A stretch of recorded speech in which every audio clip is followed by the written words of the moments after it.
లక్షకు పైగా ఖాళీగా ఉన్న ప్రభుత్వోద్యోగాల భర్తీకి ప్రభుత్వమే లెక్క చెప్పినా ఆ భర్తీ చేయకపోవడంపై నిరసన కార్యక్రమానికి జేఏసీ పెద్ద ఎత్తున తలపెట్టింది. సుందరయ్య భవన్ నుంచి ఇందిరా పార్క్ వరకు ర్యాలీ, అక్కడ బహిరంగ సభకు తలపెడితే దానికి పర్మిషన్ రాలేదు. కోర్టుకు వెళ్లారు. కోర్టు కూడా ప్రత్యామ్నాయ తేదీ, ప్రత్యామ్నాయ వేదిక సూచించడంతో పిటిషన్ వెనక్కి తీసుకున్న పరిస్థితి. ఇదంతా నిరుద్యోగుల కోసం కాదు, నిరుద్యోగుల రాజకీయ ఎజెండా అని చెప్పి ప్రభుత్వం వైపు నుంచి విమర్శలు కూడా పెద్ద ఎత్తున వస్తున్నాయి. అయితే ఉద్యమం చేసే వాళ్ళని ఉగ్రవాదులుగా చిత్రీకరిస్తారా అని టీజేఏసీ కూడా తీవ్రంగానే ప్రశ్నిస్తోంది. ప్రశ్న ఇవాళ ఉదయం 3 గంటల ప్రాంతంలో టీజేఏసీ చైర్మన్ కోదండరాంతో పాటు మిగతా నేతలను కూడా పోలీసులు అరెస్ట్ చేసి పోలీస్ స్టేషన్ తరలించిన పరిస్థితి. కొంత ఉద్రిక్త వాతావరణం కనిపిస్తుంది హైదరాబాద్ లో. ఎందుకు ఈ పరిస్థితి దానికి సంబంధించి మాట్లాడదాం. వాళ్ళ మనతో లైవ్ షోలో జాయిన్ అవుతున్నారు అల్జాపూర్ శ్రీనివాస్ గారు, బీజేపీ తెలంగాణ శాఖ ముఖ్య అధికార ప్రతినిధి, అద్దంకి దయాకర్ గారు, టీపీసీసీ అధికార ప్రతినిధి, ఎన్ దుర్గాప్రసాద్ గారు, తెలంగాణ తెలుగుదేశం ముఖ్య అధికార ప్రతినిధి మన్నే గోవర్ధన్ రెడ్డి గారు, టీఆర్ఎస్ నేత. రైట్, గోవర్ధన్ రెడ్డి గారు మీతోనే ప్రారంభిద్దాం. ఒకటి, కోదండరాం చాలా స్పష్టంగా అడుగుతుంది ఏంటంటే, మొదటి అసెంబ్లీ సమావేశాల్లో ముఖ్యమంత్రి గారు కానీ ఆర్థిక మంత్రి కానీ చెప్పిన లెక్క 107,000 ఉద్యోగాలు.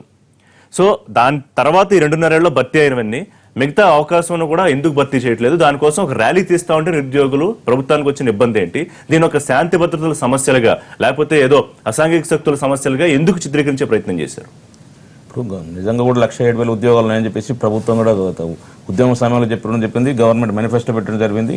దాంట్లో భాగంగా దాదాపు గవర్నమెంట్ ఇప్పుడు సెంట్రల్ గవర్నమెంట్ తరఫున నుంచి ఉద్యోగాల విభజన సమయంలో ఇప్పుడు కొంత విపత్తు జరుగుతూనే ఉంది. కొంత లేట్ జరుగుతున్న సమస్యలలో కొంత ఇప్పుడు ఆర్థిక టీఎస్పీఎస్సీ వచ్చిన కొద్ది సమయాలలోనే ఉద్యోగ దాదాపు 30,000 ఉద్యోగాలు నోటిఫికేషన్ ఇవ్వడం జరిగింది. దానికి ఆర్థిక శాఖ అంటే తెలంగాణ ప్రభుత్వ ఆర్థిక శాఖ కూడా క్లియరెన్స్ ఇవ్వడం జరిగింది. దాంట్లో కొన్ని ఉద్యోగాలు కూడా రిక్రూట్మెంట్ జరిగింది, కొన్ని ఉద్యోగాలు రాత పరీక్షలు అయినాయి, కొన్ని ఉద్యోగ ఎంట్రన్స్లు అయితున్నాయి. నిరంతర ప్రక్రియ ప్రతి డిపార్ట్మెంట్ ఎన్ని ఉద్యోగాలు ఖాళీ ఉన్నాయి, ఎన్ని అవసరం అని చెప్పి ప్రతిరోజు నోటిఫికేషన్ టీఎస్పీఎస్సీ ద్వారా రోజు పేపర్ ప్రకటనలు వస్తున్నాయి, రాత పరీక్షలు స్టార్ట్ అవుతున్నాయి. ఈ సమయంలో దాదాపు 60-70 సంవత్సరాలు లేని బాధ 2 సంవత్సరాలు మొత్తం 107,000 ఉద్యోగాలు కంప్లీట్ కావాలని చెప్పేసి మేధావైన కోదండరాం గారు చదువుకున్నవాడు, ఒక ప్రొఫెసర్, అలాంటి వ్యక్తి 2 సంవత్సరాలు కంప్లీట్ మాస్ లెవెల్ ఒక ఉద్యోగాల రిక్రూట్మెంట్ అంటే కొంత ఒక పద్ధతి ఉంటుంది, రూల్స్ అండ్ రెగ్యులేషన్స్ ఉంటాయి, దాని నోటిఫికేషన్ ఉంటుంది, దాని రాత పరీక్షలు ఉంటాయి, దానికి కొంత సమయం ఉంటుంది. తెలిసిన వ్యక్తి ఇప్పుడు ఈ రోజు తెలియనోడు ఒక ప్రతిపక్షంలో రాజకీయ నాయకుడు మాట్లాడుతుందంటే రాజకీయ లబ్ధి కొరకో లేకపోతే ఆయన పార్టీని ఉనికి కొరకో ఆయన కాపాడుకోవడానికి ప్రయత్నం చేస్తుంటే నమ్మచ్చు. ఒక ప్రొఫెసర్లో ఉండి ఒక రూల్స్ అండ్ కండిషన్స్ మొత్తం ఉద్యోగం రిక్రూట్మెంట్ ఎట్లా కావాలి, ఏ ప్రాసెస్ కావాలని చెప్పి తెలిసిన వ్యక్తి కూడా ఈ రోజు ఒక వేలాది మంది నిరుద్యోగులు అడ్డం పెట్టేసుకుని నిరసనలు చేసేసి అంటే ఈ మొత్తం వ్యవహారాన్ని మీరు రాజకీయ ఎజెండాగా, కోదండరాం రాజకీయ ఎజెండాగా ఎందుకు చెప్తున్నారు? రాజకీయ ఏజెండా చెప్తున్నా అదే తెలిసిన వ్యక్తి కూడా ఈ రాజకీయం చేయడం అనేది కరెక్ట్ కానే కాదు. ప్రతిపక్షాలకు లోకపడవు లేకపోతే ప్రతిపక్ష ఎజెండానో మోసుకొని ఒక ప్రయత్నం చేసి నిరుద్యోగులంతా ఒకసారి తీసుకొచ్చేసి ఒక ఉద్రిక్త వాతావరణం తీసుకొచ్చేసి ప్రభుత్వాన్ని అపనందలు చేసే ప్రయత్నం చేస్తుంది. కానీ ప్రభుత్వం ఒక మంచి కార్యక్రమాలు చేస్తుంది. ఒక్కసారి కూడా చెప్పిన పాపన పోలేదు కోదండరాం గారు. తెలంగాణ ఉద్యమంలో ఆయన కూడా మంచి ముఖ్య పాత్ర పోయించును, ముందుండి ఉద్యోగం చేసిండు. తెలంగాణ వచ్చిన తర్వాత తెలంగాణ ప్రభుత్వమే తెలంగాణ ప్రజల మీద ఒక దండయాత్ర చేసే ప్రయత్నం చేసి ప్రతి దానికి అడ్డం ప్రతి 3 ప్రాజెక్టులు కడుతుంటే ప్రాజెక్టుల మీద నిరుద్యోగాలు నేను చెప్తున్నాను 35,000 ఉద్యోగాలు 35,000 ఉద్యోగాలు ఆల్రెడీ ప్రభుత్వ ఆర్థిక మంత్రి క్లియరెన్స్ చేయడం జరిగింది. టీఎస్పీ తర్వాత నోటిఫికేషన్ జరిగింది. దాని మీద ప్రస్తుతం ఉంది. డిఎస్సీ కూడా నెక్స్ట్ మంత్ కంపల్సరీ చేస్తానని చెప్పింది. లెక్చరర్లు ఉంది. ఇప్పుడు మన గురుకులంలో 23,000 ఉద్యోగాలు ప్రభుత్వం పోలీసులు చెప్తున్న వాదన వాళ్ళు ఎంచుకున్న ప్లేసు, ఎంచుకున్న తేదీకి సంబంధించి శాంతి భద్రత సమస్యలు వస్తాయి, లేకపోతే ఒక బయట శివార్లలో అనుమతి ఇస్తామని చెప్పి కోర్టు కూడా ఒక ఇష్యూరెన్స్ ఇచ్చింది. శివార్లో అనుమతి ఇప్పించడం లేకపోతే వాహనాలతో తరలించడం ఇట్లాంటి కార్యక్రమాలని. కానీ చివరి నిమిషంలో పిటిషన్ ఉపసంహరించుకోవడం పైన అనుమానాలు వ్యక్తం అవుతున్నాయి. రిషి గారు, ముందుగా ఈరోజు పార్లమెంట్లో తెలంగాణ బిల్లు పాస్ అయిన రోజు, ఈరోజు చాలా చారిత్రక నేపథ్యం ఉన్న రోజు. తర్వాత కోదండరాం గారు మేము రాత్రి 2:30 గంటల వరకు 10:30 వరకు కేసీఆర్ గారితో కలిసి ఉన్నాం, 2:30 వరకు సుష్మా స్వరాజ్ గారితో కలిసి ఉన్నాం. అంటే తెలంగాణ ఉద్యమ కాలంలో కలిసి పనిచేసిన ఒక సంఘటన గుర్తు చేయాలని ఈ సందర్భంగా మీకు చెప్తున్నా. అంటే కోదండరాం కేసీఆర్ కలిసి ఉన్న తీరు కావచ్చు, ఉద్యమాన్ని ముందుకు తీసుకుపోయిన తీరు కావచ్చు, ఆ రోజు సీమాంధ్ర అనుకుంటున్న పాలకులు చేసిన విధ్వంసం కావచ్చు, ఈరోజు చేసినట్టుగా లేదు.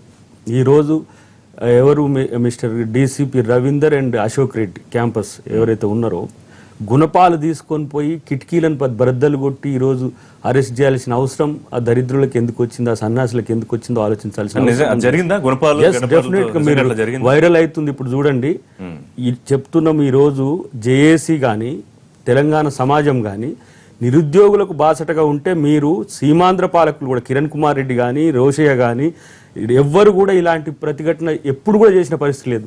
పాన్ పరాగ్ వేసుకునే పాగల్గాళ్ళను పట్టుకొచ్చి ఈరోజు కోదండరాంను అరెస్ట్ చేసిన తీరు కనుక చూస్తే ఈ ప్రభుత్వానికి పతనం మొదలైందని చెప్పి ఈ సందర్భంగా నేను తెలియజేస్తున్నా. మనం పోయి తిరుపతి వెంకటేశ్వర స్వామి కాడ అయ్యా మమ్మల్ని రక్షించు, మా రాష్ట్రాన్ని రక్షించని కోరుకొని 5 కోట్ల విరాళాలు ఇవ్వడం కాదు. ఈ రోజు తెలంగాణ కొరకు పోరాడిన శక్తులను ఈరోజు అణిచి పీచుమనుస్తున్న తీరు ఉంది కదా, ఇది ప్రభుత్వ తీరుకు, ప్రభుత్వ అహానికి, ప్రభుత్వ దర్పానికి ఈరోజు నిదర్శనంగా మేము భావిస్తున్నాం. ఏమండి, నిరసన చెప్పే హక్కు ఏం కేసీఆర్ ఇచ్చిండ్రా లేకపోతే మోడీ గారు ఇచ్చిండ్రా? భారత రాజ్యాంగం అందరికి కల్పించిన హక్కు. నిరసన చేసే హక్కును కాదంటే ఇప్పుడు మీరు చూడండి, దాంట్లో హైకోర్టుకు మేము వాళ్ళకి జేఏసీ పిటిషన్ పెట్టుకున్నది. అయ్యా నేను నిరసన చెప్పుకోవాలంటే ప్రభుత్వం నన్ను అడ్డుకుంటున్నది అని చెప్పి వాళ్ళు పెట్టుకున్నారు.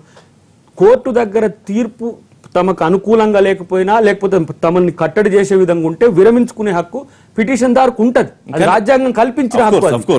కానీ దీన్ని ఒక రాజకీయ మతలబులాగా లేకపోతే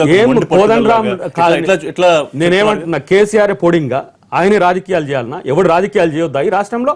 ఏం కోదండరాంకి ఏం తక్కువ? సో ఇప్పుడు కోదండరాం రాజకీయాలు చేస్తాడు, డెఫినెట్ గా చేస్తాడు. ఇప్పుడు ఈ సంఘటన నేను అంటున్నా, ర్యాలీతో కోదండరాం రాజకీయం చేస్తాడు. ప్రతి అంశంతో రాజకీయం చేయొచ్చు. నీకున్న దమ్ము ప్రతి ఒక్కరికి ఉంటది. ఏ అంశంతో మీరు తెలంగాణకు ఉద్యమాన్ని మొదలు పెట్టినావు? ఇలా నీ అధికారం కొరకు కాదా? ఇలాంటి ఈ చేతగాని చేవలేని ముఖ్యమంత్రి కేసీఆర్, నేను చెప్తున్నా, కోదండరాంను ఆయన అసలే భయస్తుడు. ఎప్పుడు మా జేఏసీలో మేము ఉన్నప్పుడు పక్క పోలీసులు ఎత్తుకొని పోతేనే ఎంతో సమస్యలతో ఉన్న పరిస్థితి ఉన్నది.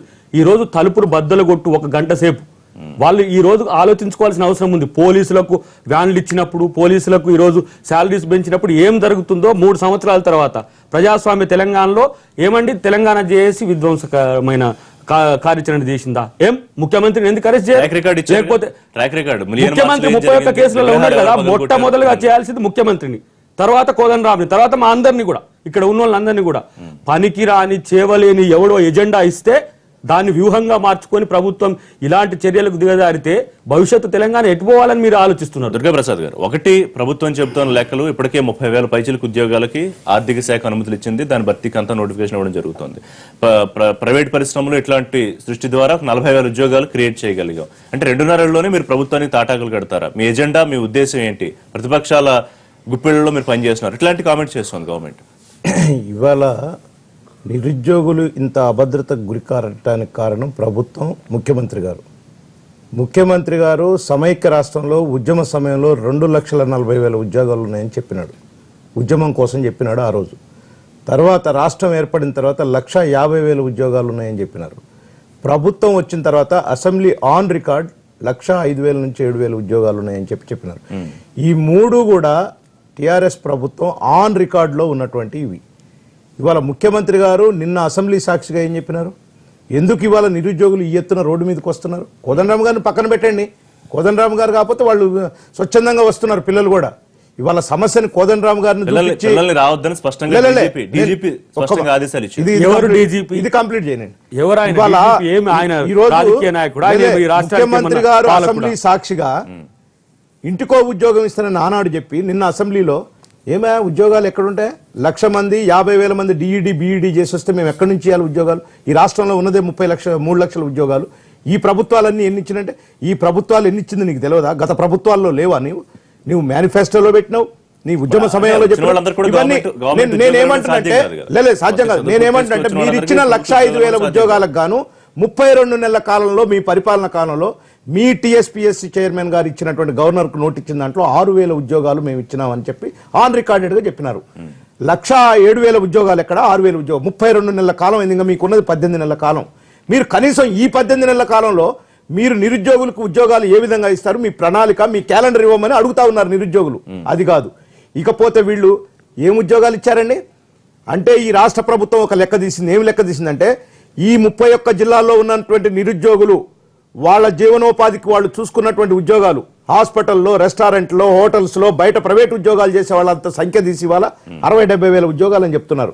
ఎవరు కాదన్నారు? ఎవరైనా చదువుకున్నోడు ఎక్కడో ఉద్యోగాలు చేస్తారు, అదే ఆ లెక్క మేము అడిగింది. Right. నీ సకల కాదండి, మీరు అంతా సర్వే చేసినారు, ఎవరు ఉద్యోగాలు చేస్తున్నారు అన్ని మీ దగ్గర ఆన్ రికార్డు ఉన్నాయి. Right. మీరు ఈ ఉద్యోగాలు ఇస్తానికి నోటిఫికేషన్ ఇచ్చారు తప్ప వేరే లేదు. అయితే ముఖ్యమంత్రి గారు ఇవాళ నిరుద్యోగుల్లో అభద్రత కల్పించడానికి కారణం ముఖ్యమంత్రి గారే స్వయాన అసెంబ్లీలో అబద్ధాలు చెప్పినారు. వచ్చే 2 ఏళ్లలో దాదాపు 2 లక్షల ఉద్యోగాలకు ప్రభుత్వం ప్రణాళిక సిద్ధం చేసుకుందని నేను టీఆర్ఎస్ నాయకులు చెప్పారు. అంటే మేము ఏదైతే ప్రామిస్ చేసామో దానికి కట్టుబడి ఉన్నామని చెప్తున్నారు. ఇప్పుడు దాదాపు 1 కోటి మంది దగ్గర పరీక్షలు రాస్తున్న సమయంలో ఇంత సీన్ క్రియేట్ చేయడం అవసరం అని అడుగుతున్నారు. ఇప్పుడు వారు భర్తీ చేయాలనుకునే ఇంకా 18 నెలలో 20 నెలలోనే చేస్తా అంటే చేయని, కానీ డెమోక్రసీలో ఒక జేఏసీగా ఉన్నటువంటి ఒక నీతో పాటు అనేక సంవత్సరాలు పోరాటంలో ఉన్నటువంటి వ్యక్తి కోదండరామ్ మరి మా మిగతా వాళ్ళందరినీ కూడా ఈ రకంగా పర్మిషన్ లేదు కాబట్టి అరెస్ట్ చేస్తామని చెప్పి తీసుకెళ్లడం, అంతకుముందు ఎన్ని ఉద్యమాలు మీరు అందరు కూడా చేయలే అటువంటి కార్యక్రమాలు.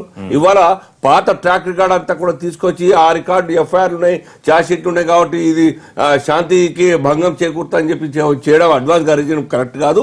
చాలా పెద్ద తప్పు చేసినారు కోదండరామ్ గారిని మిగతా అరెస్ట్ చేసి.